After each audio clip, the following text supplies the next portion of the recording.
Good afternoon, students. Today we will see about psychological aspect of patient in admission of ICU.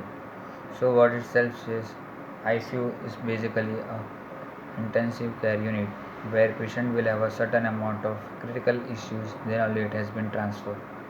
Okay, and we see the physics or infrastructure of the ICU. Patient will have as one kind of a stress which can be because of either pressure or a tension or because of social isolation. Now, what is the stress? So, stress will be defined as any adjustive demand that requires an adaptive response. It is condition in which the human system respond to changes in the potential balance state of life. Now, the patient may experience the certain amount of fear and concern when it admitted to technologically sophisticated department where the patient entirely manage complex with different categories of star which covering the different procedure and supportive devices in attempt to monitor, strengthen and stabilize the physiological crisis what the patient is facing. So there are number of issues will be seen just like as anxiety, anger, depression, hopelessness, fear, denial, powerlessness, and spiritual distress. So these are the psychological crises one is able to see in when the patient is admitted in the ICU. So this kind of feelings can occur as a reaction to threat that person that potential psychological loss and because of lifestyle changes and have a potential that threat because of certain amount of invasive and non-invasive procedure or concerns about them is taken or unknown to him. Even though the patient may feel secure knowing that the skilled and knowledgeable persons or healthcare professionals are fulfilling every need of critically ill subject. At the same time, patient may develop a different physiological as well as behavioral manifestation which aggravate the stressors and he or she immediately separated from the significant others surrounded by the strangers who move about the critical care environment and with familiarity and professional experiences. So, what are the causes of stress in the ICU? So, main stress of the ICU is it is neither positive or negative, but it have a both positive effect as well as negative effect when the person is respond to the certain amount of change. In ICU setup, illness is a biggest stressor or a stimulus which aggravate the stress. Okay, so there are number of causes which are responsible for same, which is number one is physiological stress. That may be patient may not weak or patient may not be able to do any kind of activity and some health professional is helping him or moving in and around to do some sort of task what has been adapted for his betterment of life. Next is the biological stress. Third one is a chemical stress. Fourth one is a environmental stress. Fifth one is a social stress. And number last one is obviously a psychological stress.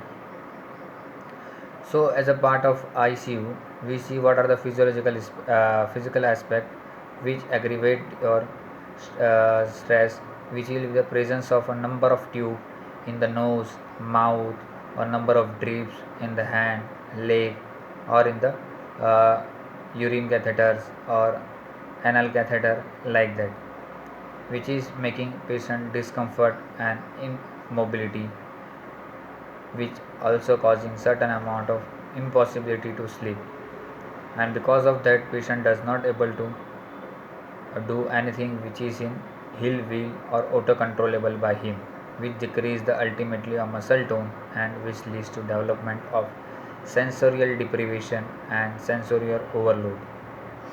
Next one is biological aspect.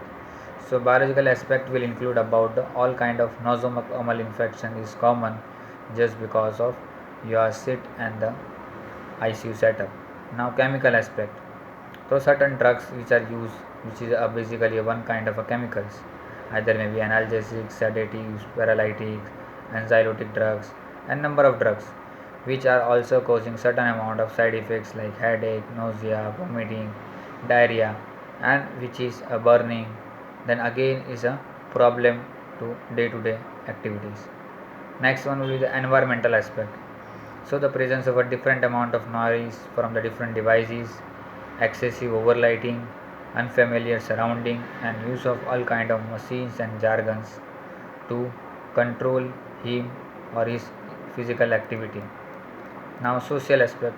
So social aspect, obviously we know that there is a separation from the relatives, lack of social networking, security of the patient is obviously questionable, and ineffective communication, which again leads to development of social aspect, which again having a problem in the stress level of individual in the ICU. Last one is a psychological aspect, that is because of depersonalization and attention seek disorder.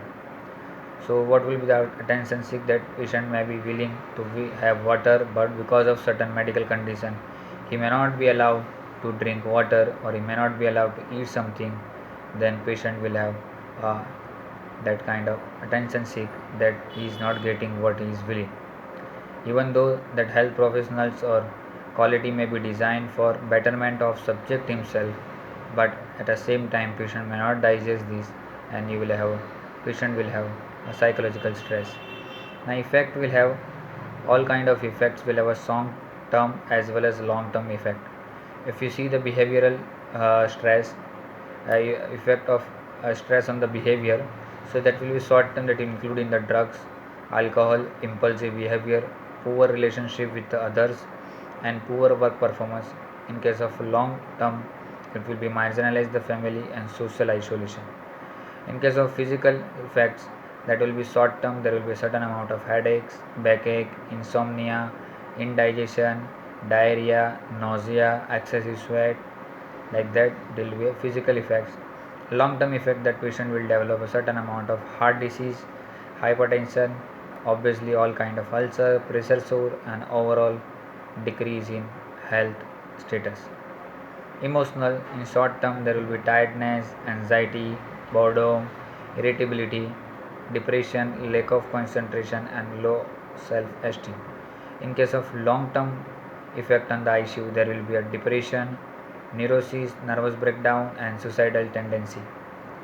Now, what are the needs of critically ill patients? So, we can cover them.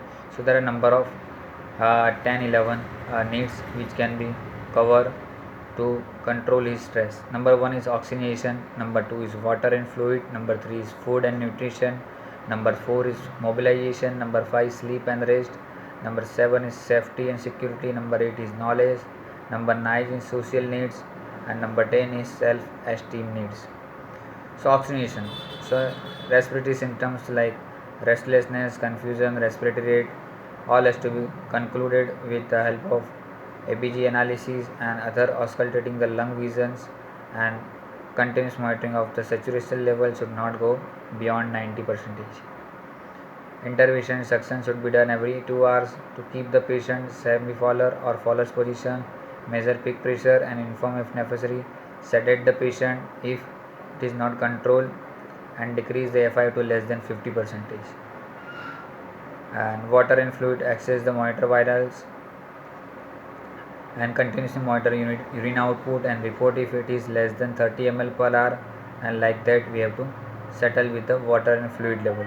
Same way for the food and nutrition, enough amount of the food and nutrition in and out should be maintained either with the oral way or in the RT tubes. Avoid too much of eating, that will also problem, and avoid too less, that will also have problems. Mobilization, if it is possible, allow the patient in the bed mobility or in the within the ICU mobility. Adequate knowledge about explain the pure purpose, mode and all treatment, explain the alarms about the disease and progress of the disease. Safety and security, freedom from the harm, and allow them to a certain amount of ring bells. In case of any kind of need, he can call you. Emotional, elimination of water product, that catheter care should be done while oral care, and everything has to be followed in well planned manner. Sleep and rest, Nursing cycle should be so that it does not affect his sleep and rest. Social need, once in a day or twice in a day, even relatives or loved one should be allowed to meet him either with the physical contact or with the mirror contact or on a video contact.